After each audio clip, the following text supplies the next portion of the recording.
hoy vamos a estar moderando este conversatorio.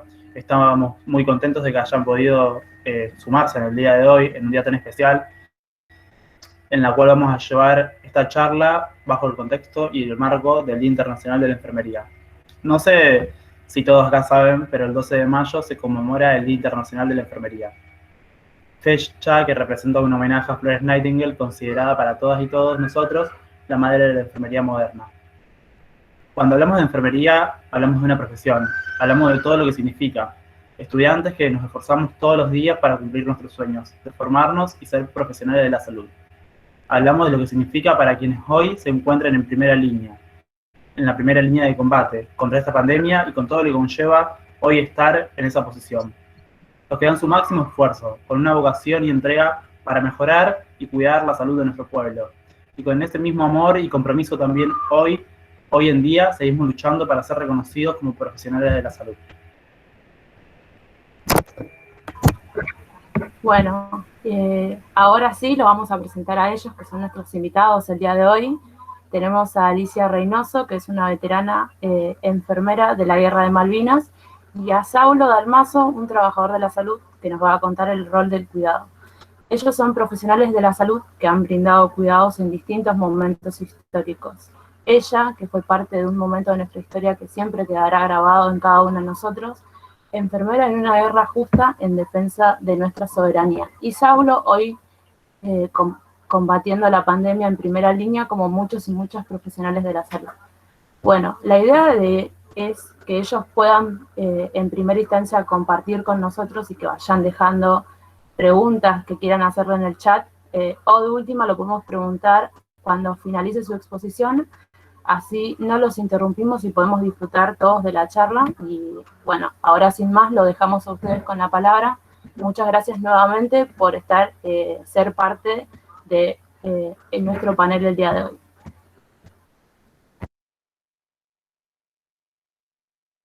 Bueno, no sé quién empieza. Si quiere empezar usted, Alicia. Bueno, buenas tardes a todos y a todas. Estoy muy contenta de estar aquí hoy. Feliz día para los futuros, para los que están. Y bueno, ustedes vieron mi documental, me han contado por ahí, y mucho para contar más de lo que se vio ahí no tengo, simplemente decir que yo, enfermería, estuvo, está y estará siempre en defensa de todos. Es una carrera, es una profesión a la cual no sé si nos vamos a llenar de plata algún día, pero sí hay cosas, como recién decía en una radio, que no tienen un valor económico. El abrazo del que agradece que estuviste al lado de él en algún momento crítico. Eso que hoy parece así algo muy guau, romántico, pero cuando uno lo vive es cuando uno lo entiende. Estudiar enfermería puede estudiar cualquiera. Sentirse una enfermera o un enfermero, no todos lo sienten. La enfermería es una profesión que mira con el corazón, que mira con el alma. El día que vos no puedas entender que el que está adelante te está manifestando su dolor, ese día te tenés que apartar de la enfermería. Es el día que tenés que decir, esto no es para mí. No sé si ustedes saben que en la Guerra de Malvinas hubo un grupo de mujeres, 14 en total, que estuvimos diciéndole sí a la patria cuando esta nos llamó. Y no vacilamos después en seguir nuestra carrera dentro de la institución que nos había mandado, para que fuimos después formadoras de futuras enfermeras que vinieron. Yo no, porque no estoy en la parte académica, pero mis compañeras sí, y también digo que el ser enfermera en las Fuerzas Armadas es diferente, porque de momento te encontrás con una guerra como te encontrás con una misión al exterior, a través de los cascos azules, como me tocó a mí ir 2 veces a Haití.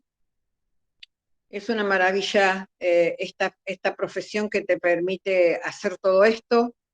No todo es color de rosa, hay cosas que no son muy buenas ni muy lindas, pero siempre saco lo positivo de todo y ahora que ya me jubilo la semana que viene, me quedo con lo lindo, me quedo con el amor que me dieron mis pacientes, mis compañeras, mi jefe, y lo feo, lo triste, lo borro porque no me suma.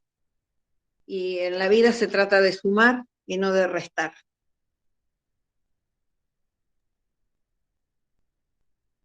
No sé si alguien me quiere interrumpir, hacer alguna pregunta o no sé, muy callado ahí, que por ahí los aburro, pero vieron el documental, está escrito el libro, enfermería, como repito y voy a decir siempre, existió, existe y existirá en donde se lo pida, donde se lo requiera.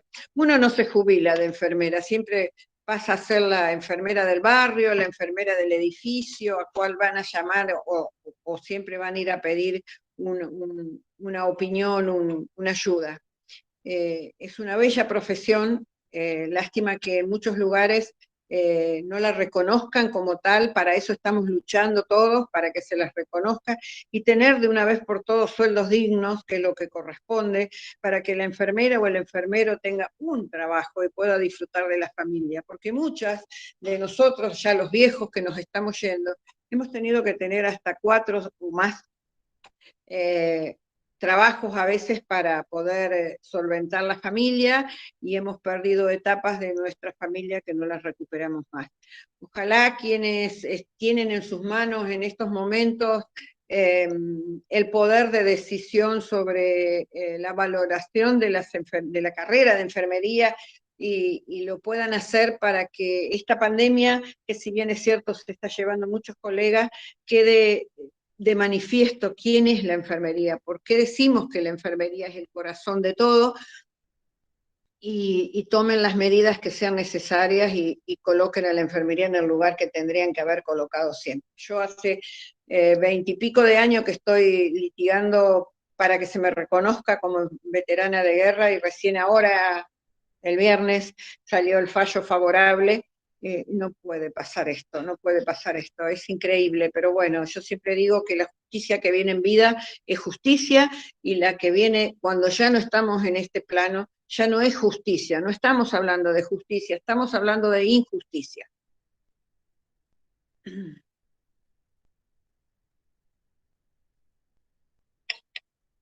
No sé, ¿alguien me quiere hacer alguna pregunta?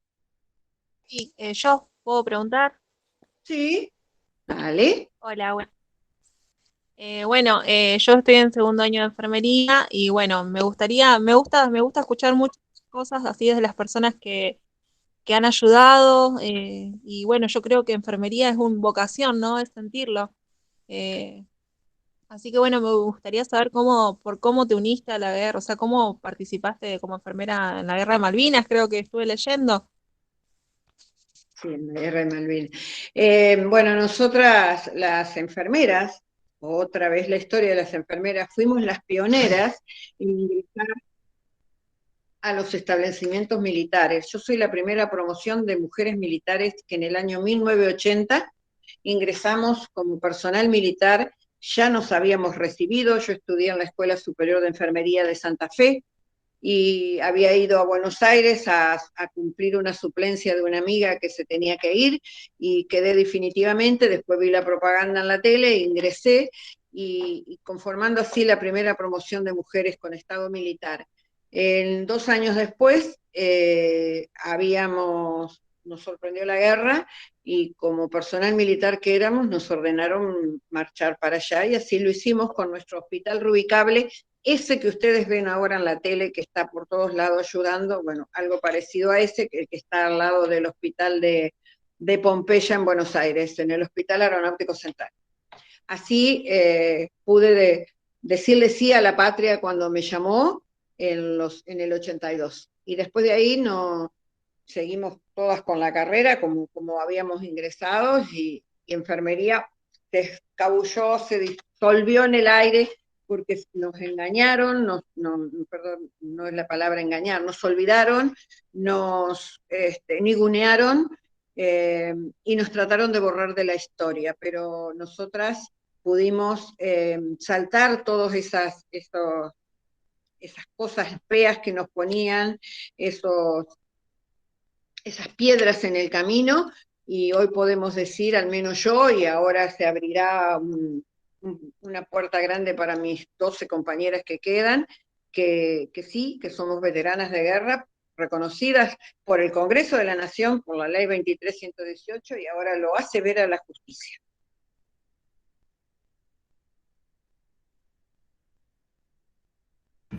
Yo, Alicia, tuve la oportunidad de ver el documental hace muy poco y sinceramente me conmueve mucho saber de que está acá y de que puede contar la otra parte de la historia, ¿no es cierto?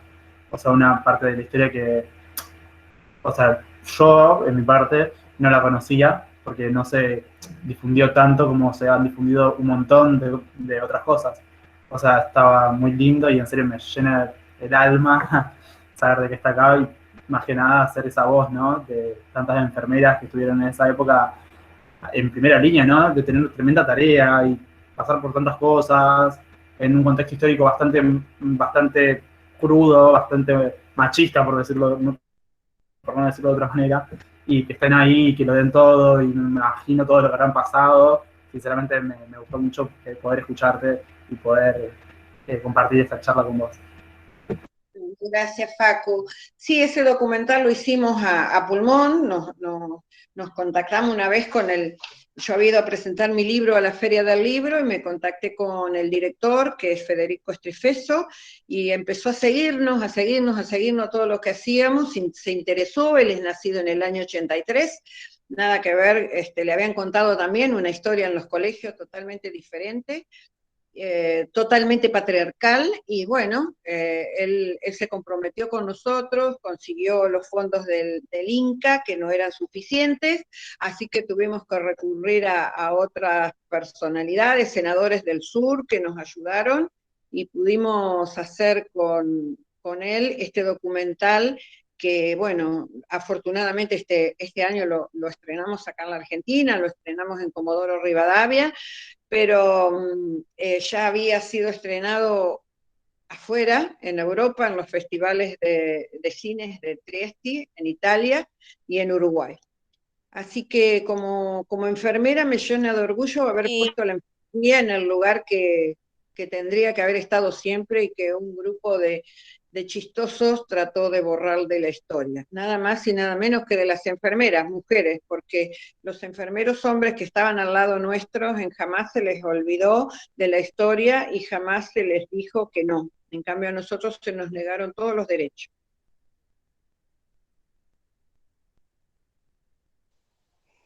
Hola, yo soy Gabriela, soy enfermera Hola, Gaby. y trabajo en salud mental. Entonces, por ahí lo que te quería preguntar era con qué recursos ustedes como enfermeras, viendo toda esa situación y lo que tuvieron que vivir, con qué recursos contaron para estar en esa situación, para sobrellevar diferentes situaciones, que me parece que por ahí recursos tuyos, propios de vos, porque por ahí en la pandemia no es lo mismo, pero es una situación en la que el enfermero tiene que poner en juego sus sentimientos y un montón de cosas que por ahí le pueden servir a los que estamos trabajando ahora con el tema de la pandemia. Mira, cuando nosotros nos dijeron, o sea, las enfermeras militares somos asistenciales en tiempo de paz y operativas 100% en tiempo de guerra.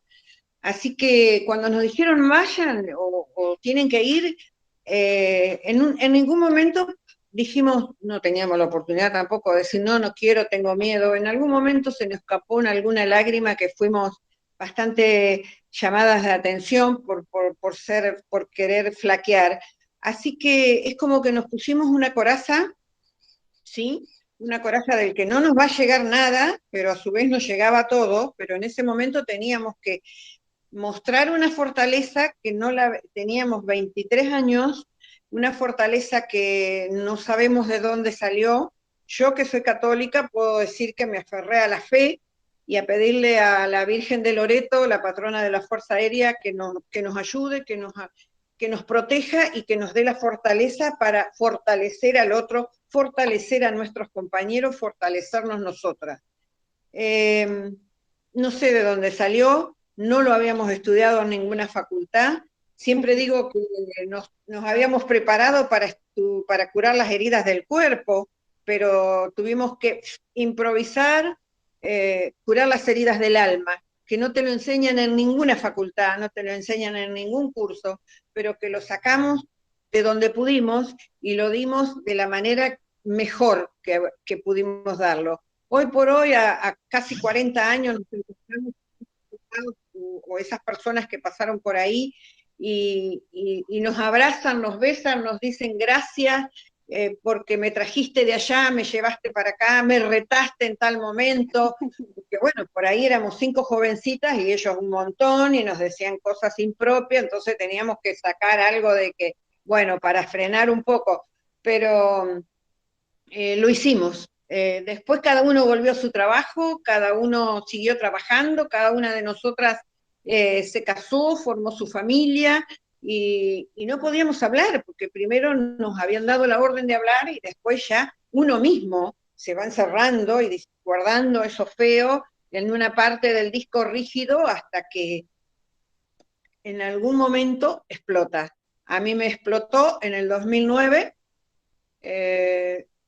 por problemas X tuve ahí un intento de suicidio, llegué a la Asociación del Psicoanálisis, donde ahí me pudieron sacar de adentro todo lo que yo tenía y ahí empecé a sanar.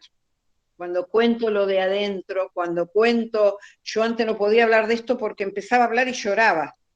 Claro. Y a medida de que pasó el tiempo y que iba a los colegios y que me proponía contar, aunque sea duro, pero contar lo que habíamos vivido, me fui sanando de adentro hacia afuera y sacándome la máscara de que nada me había afectado. Sí que afecta, como le afectará a nuestros compañeros hoy en día esta pandemia, que después vamos a ver el resultado de esto. Ahora están fortalecidos, cansados pero fortalecidos, pero después, cuando pase todo esto, vamos a tener varias sorpresas. Gracias, Alicia. Gracias a vos, Gaby. Bueno, yo quería más o menos decirle que a mí, sobre sí, esta información sobre que hubo mujeres en Malvinas, no lo vi a través del video que habían sacado ustedes, sino que yo ya anteriormente, por decir, a mí me encanta la historia. Y había visto que en algún reportaje que había mujeres que habían participado en esa historia. Y me rompió el alma ver, me pongo triste por eso, pero me rompió el alma ver que no aparecían en ninguna historia. Y nosotros tendrían que ser parte de la historia. Ay, me pongo sentimental. Me dan ganas de abrazarte. Sí, había buscado, a ver, espero que apague la cámara porque me pongo nerviosa. Había buscado información en todos lados, había una cantidad de reportajes de ustedes en distintas redes que, digo, Dios, por Dios, estas personas pasaron un montón. Y me quedó grabado justo esa parte que dijo usted recién, que ustedes fueron preparadas para curar heridas, pero no curar el alma. Y digo, por Dios, pasaron un montón de cosas que ustedes deberían ser reconocidas por todos lados, no por nosotros solos. Y que directamente la historia las borró, que es horrible eso.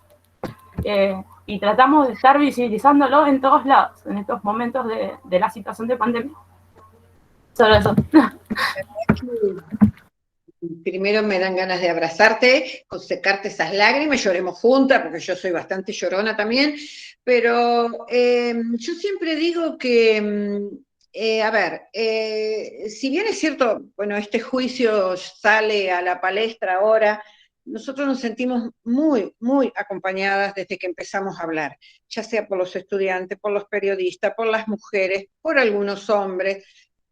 Los que nos negaron siempre, por supuesto que es el día de hoy, 12 de mayo de 2021, me iba a decir la palabra, pero no puedo, bueno, me están diciendo lindos piropos en arameo, en el contrario, ¿no? Porque no sé qué les tienen miedo, qué guardan ellos en secreto que tienen miedo que nosotros hablemos.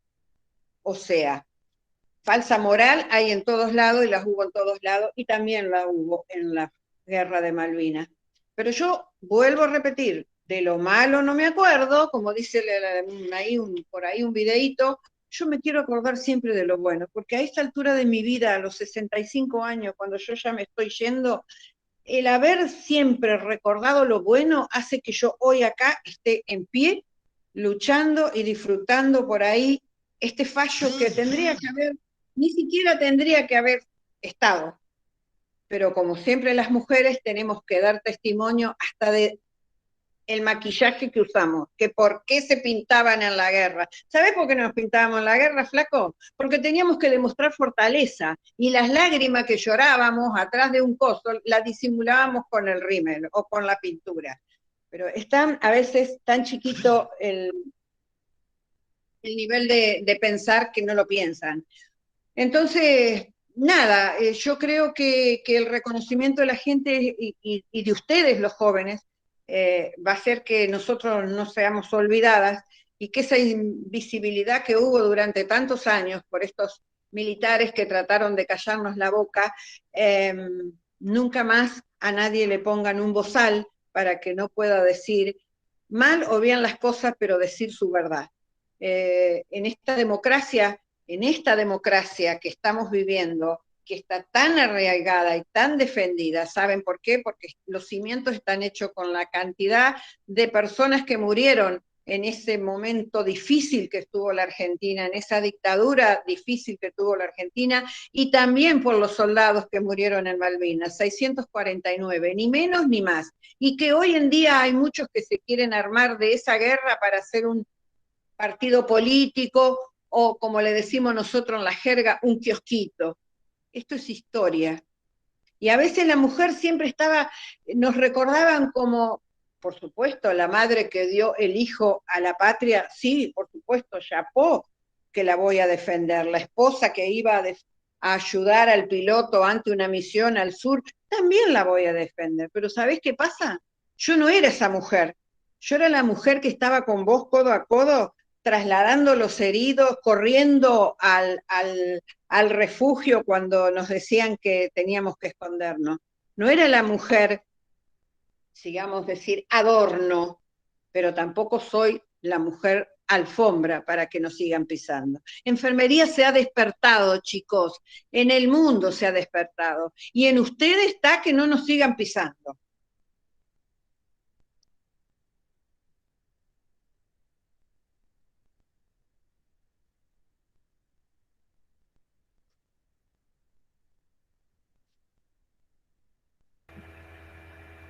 Qué lindo poder escucharla, Alicia. Si les parece, vamos a darle la palabra a Saulo, y si van surgiendo preguntas, volvemos a usted. Bueno.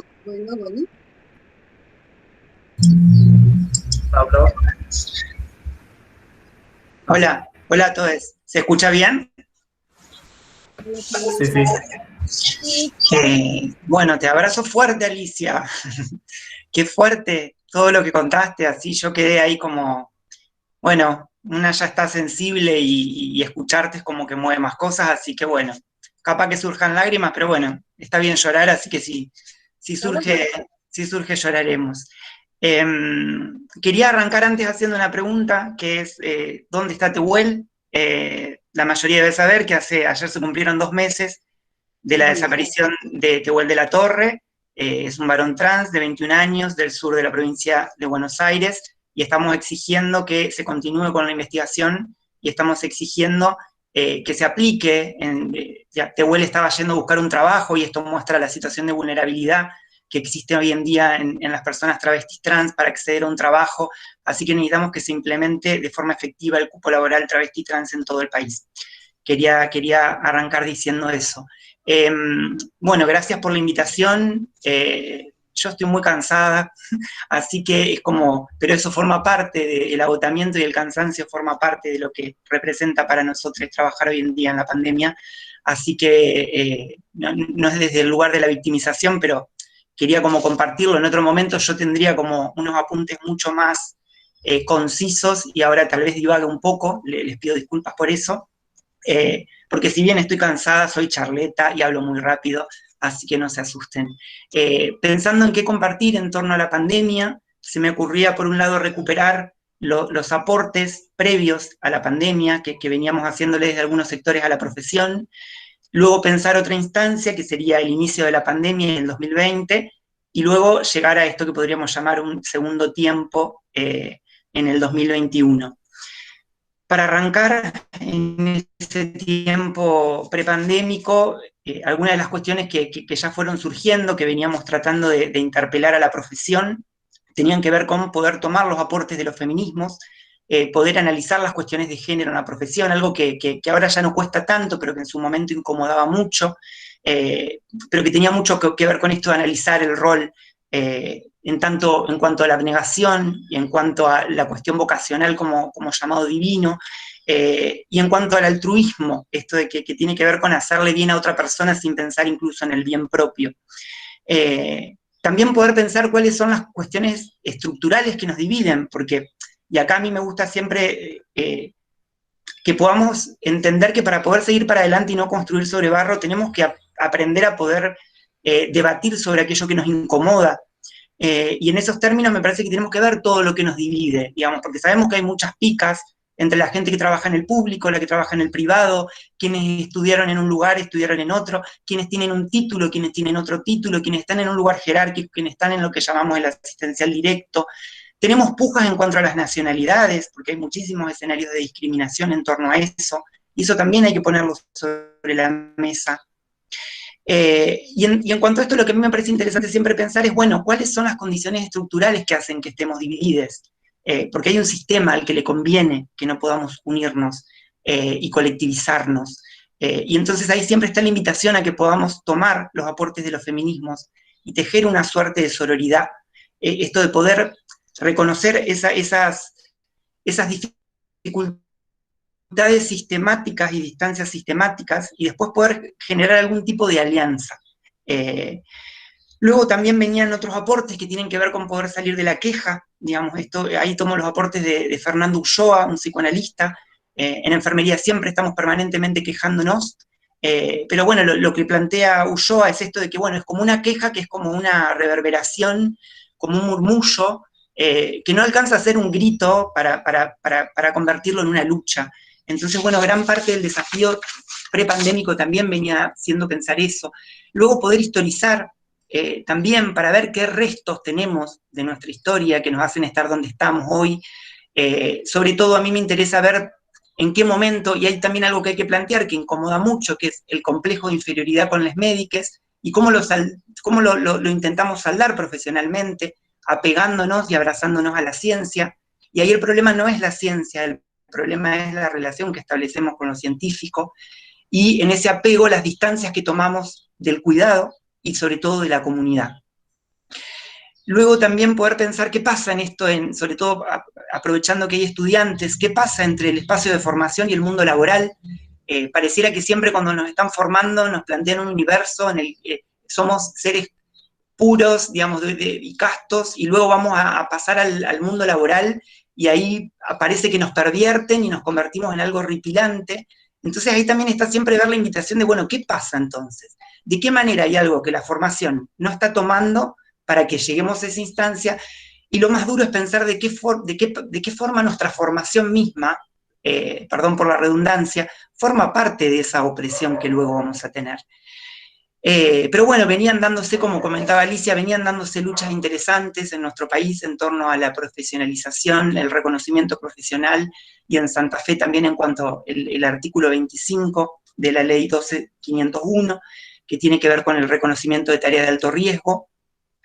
Y bueno, yo ahí tendría muchas cosas para decir de la imagen simbólica del elefante blanco, que fue como la que se tomó por la lucha, la cual no comparto, y tendría muchas críticas para hacer, pero eso también es un aprendizaje, el poder entender que formar parte de una lucha tiene que ver con que va a haber muchas personas distintas haciendo aportes y tenemos que tener un núcleo que nos convoque y poder construir incluso desde las diferencias. Ahora me voy a ir para el lado del tiempo pandémico, lo que sería el segundo bloque, el tiempo pandémico, el inicio. A mí, por un lado, me horrorizaba esta cuestión de las metáforas cuando se hablaba de primera línea, en parte porque entendía que, y sobre todo, muchos compañeros que se sumaban a esa metáfora y de alguna manera les seducía el lugar del heroico, y a mí me daba mucho temor porque yo sé que lo heroico se sostiene a través de lo sacrificial. Entonces era, de alguna manera, nos estamos entregando en bandeja, si aceptamos ese discurso.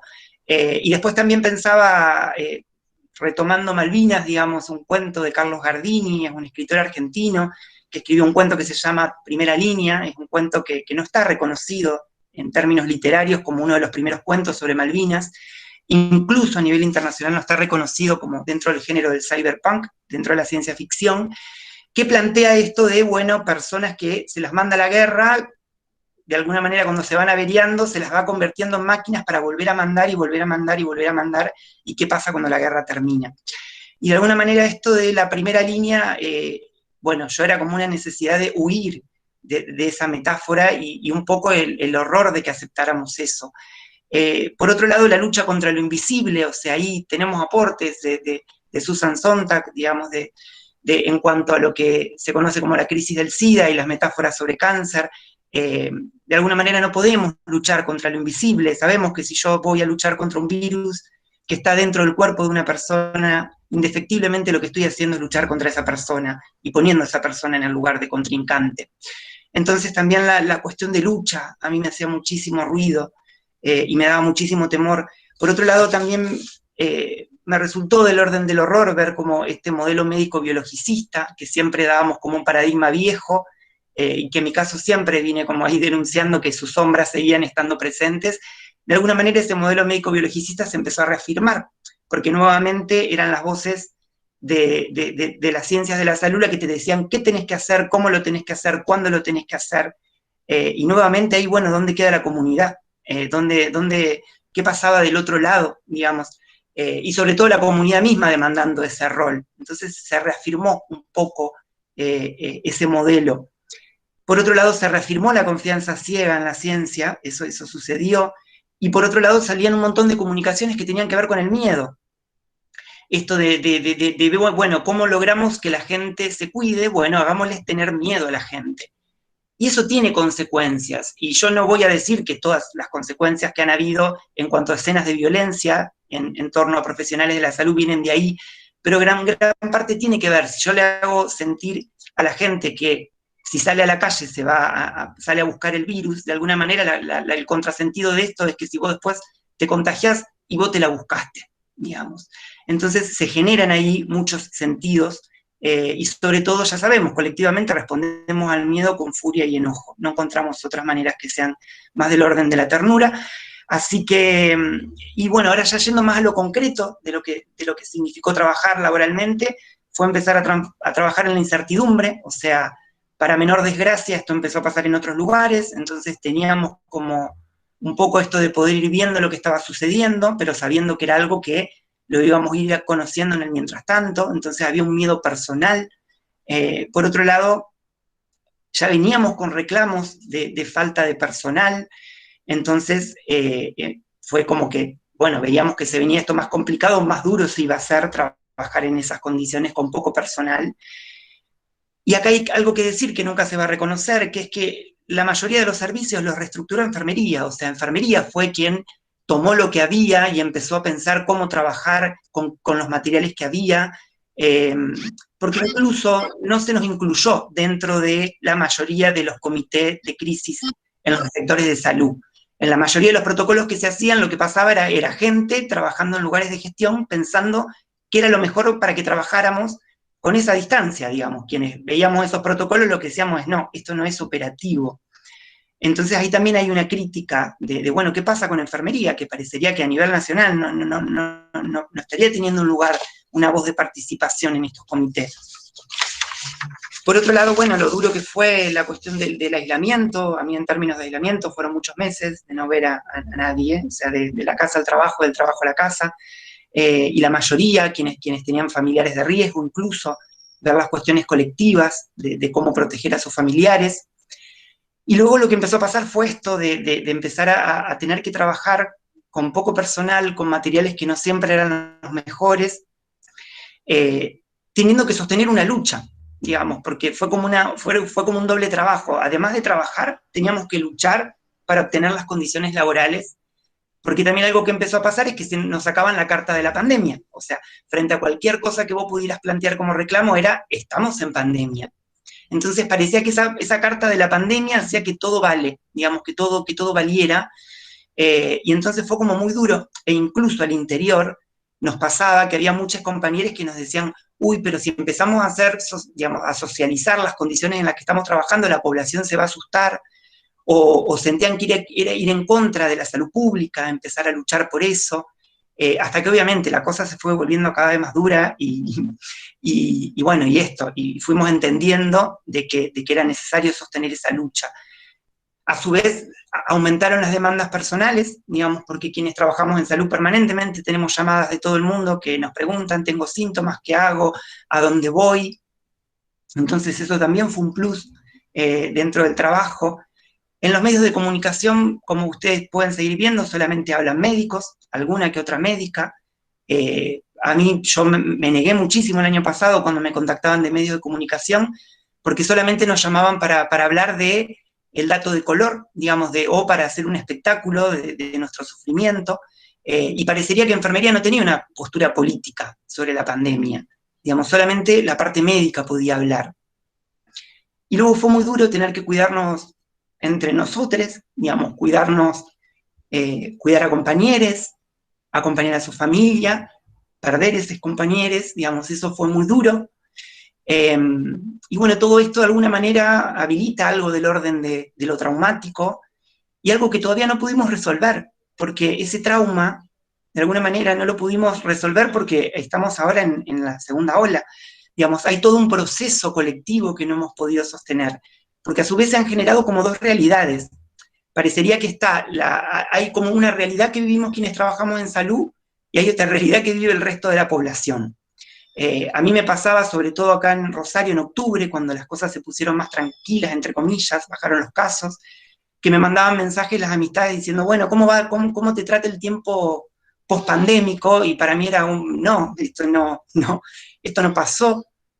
No, o sea, yo seguía teniendo en mi unidad de internación a compañeros, y era como, bueno, esto no pasó, digamos. Y aparte, bueno, viendo que permanentemente desde salud pública se especula, entonces no toman personal, se suspendieron todos nuestros derechos laborales y lo aceptamos durante mucho tiempo, sin vacaciones, sin poder usufructuar nuestros derechos. Entonces, bueno, eso sería como el cierre de lo que fue la segunda etapa. Vamos a la tercera etapa, la pandemia en la segunda ola. Vamos bien, ustedes díganme si yo les estoy aburriendo o me estoy volviendo muy plomo.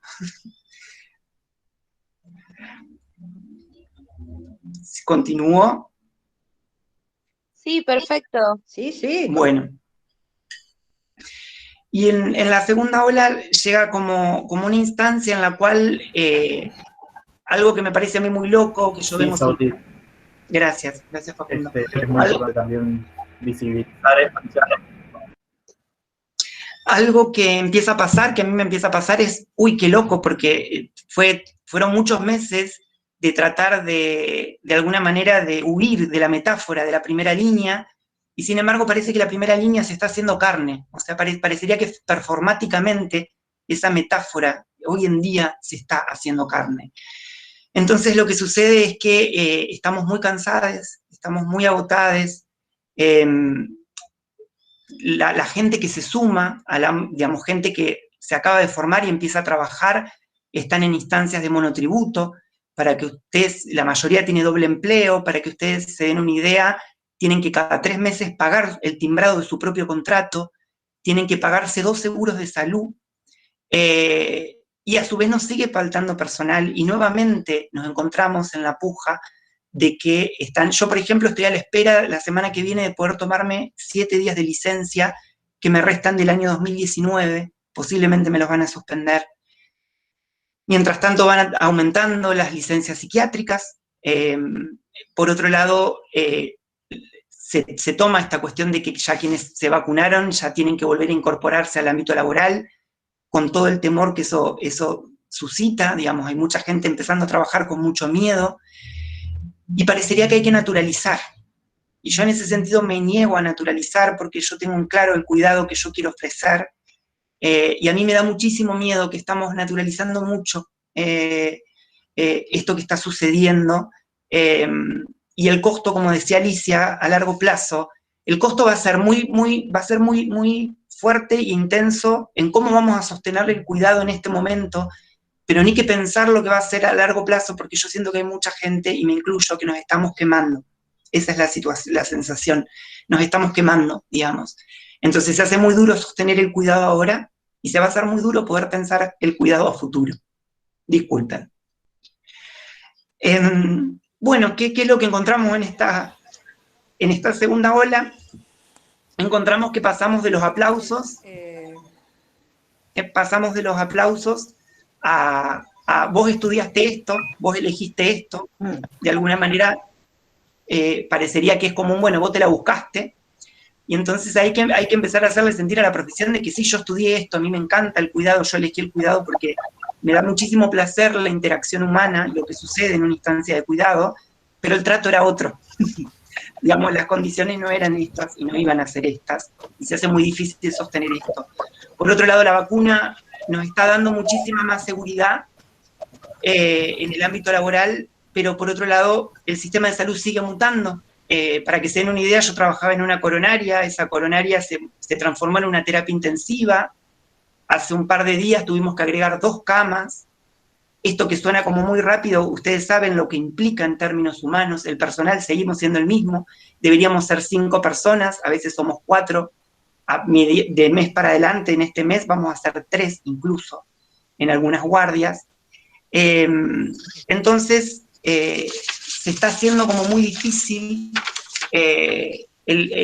Las sensaciones de que la crisis sanitaria se quiere resolver agregando camas, porque la escena que todo el mundo quiere evitar es esa escena de la gente no en la puerta de un hospital no teniendo salud, y el colapso ya está sucediendo, porque el personal de salud ya estamos colapsados, y porque las decisiones de salud pública, y me atrevo a decir que en todo el país, es agregar camas, y es que la gente se nos amontone en los efectores de salud, y eso es altamente cruel, porque nos exponen a nosotros a tener esa gente y a no poder darle lo que necesita. Entonces, el sistema de salud ya está colapsado. Va a haber escenas mucho más trágicas posiblemente en los meses siguientes, pero el sistema de salud ya colapsó.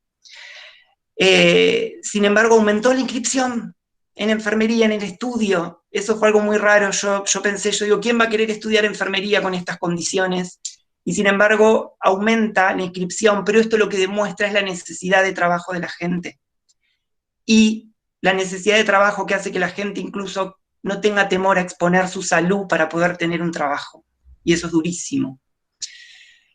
Lamento que esto haya sido un pajón, ya voy cerrando. La cosa está jodida, no hay algo demasiado alentador para decir. Yo lo que apelo son a las redes de cuidado en torno a los afectos que nos están sosteniendo en este momento. Y cuando algo que les decía a los estudiantes con quienes estuve hablando es que cuando yo me daban charlas de formación, siempre había algo que me resultaba muy plomo, que era que me hablaban de todo lo que esperaban que yo hiciera en el futuro. O sea, había como una distancia. Era como cuando ustedes empiecen a trabajar, van a cambiar, y a mí me gustaría no caer en ese lugar. A mí me gustaría que tendiéramos, pensando que estoy hablando con estudiantes, me gustaría que tendamos un puente. Me gustaría que nos podamos pensar en conjunto ahora, no en un futuro, que entendamos que tenemos que sostener una lucha, que tenemos que seguir, no perder el eje de reformular todo eso que les dije antes, pero no tenemos que ceder en el cuidado que queremos ofrecer, y tenemos que luchar por nuestras condiciones laborales para no perder la salud, porque parecería que es una obviedad, pero parece que no se ve, y es que de nuestra salud depende la de toda la población. Así que bueno, eso. Muchas gracias.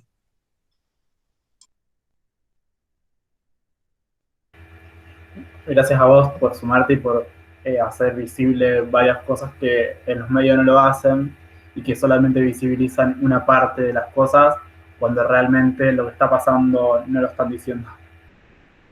Ahí vi a dos compañeras que habían levantado la mano, no sé si querían preguntar algo.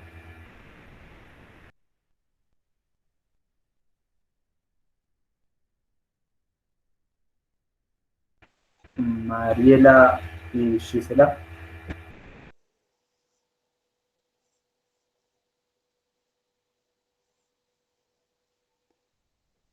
Bueno, yo quería sumar algo a lo que decía Saulo de la cantidad de inscriptos en primer año de enfermería.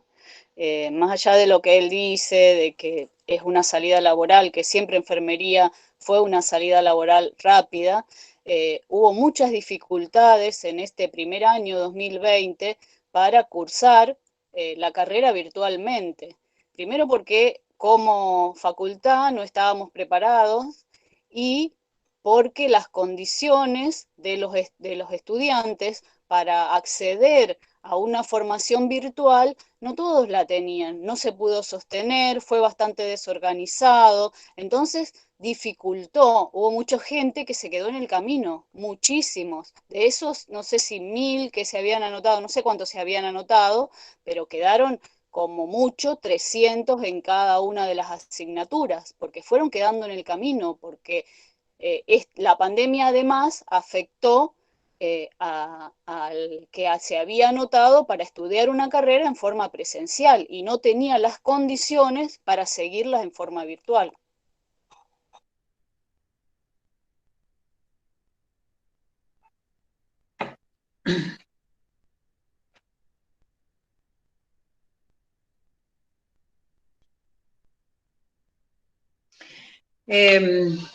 Yo lamentablemente me tengo que ir porque tengo otras actividades. Solamente quería agregar que nunca fue fácil para enfermería y que no les va a ser fácil para la enfermería que viene, pero no va a ser imposible, ¿sí? Creo que hay una frase que yo siempre digo, es res non verba, hechos no palabras. Y están ustedes empezar a hacer esos hechos, por más chiquitito que sea, pero eso va sumando, porque que no quede siempre que enfermería dio todo, pero no, basta de hacer de la enfermería un romanticismo. Es una profesión que necesita ser reconocida y está en los que en estos momentos están conduciendo el país, las diferentes provincias, y poner la enfermería en su lugar. Eso es lo que yo humildemente pido desde que empecé a hablar de esto ayer, antes de ayer, y que me preguntan la relación de la enfermería. La enfermería siempre fue así y lamentablemente a veces los propios médicos son los que no nos valoran. Pero bueno, empezar a hacer cosas, aunque sean chiquitas, desde el lugar chiquito que uno puede estar, pero que a la larga van a ser cosas positivas para la profesión en sí y para el país, que no está bien, pero bueno. Yo no estoy de acuerdo con la salida, que la salida es Ezeiza, la salida la tenemos que pelear nosotros, todos y todas, desde el lugar que está. Sí, coincido con usted, Alicia, en todo lo que dijo. Bueno, si les parece, vamos a ir cerrando el conversatorio y les agradezco de todo corazón de que se hayan podido sumar. Alguien tiene el micrófono abierto y no hace interferencia. Gracias. Le agradezco de todo corazón que hayan podido sumarse y que estén. Sinceramente sí, es una lucha que viene hace muchos años y que la vamos a seguir peleando porque nos atraviesa a todas y a todos. Así que bueno, los abrazo enormemente a la distancia. Me súper conmociona de que en serio se hayan tomado aunque sea un tiempito de su día para poder compartir con nosotros esto, que para nosotros es algo muy clave más en estos momentos, donde todo es caos y todo, o sea, nadie da una palabra de aliento. Sinceramente me conmueve muchísimo. Bueno, damos por finalizado lo que es el conversatorio. Desde ya muchas gracias y los abrazo y a seguir luchando, compañeros y compañeras. Gracias a ustedes.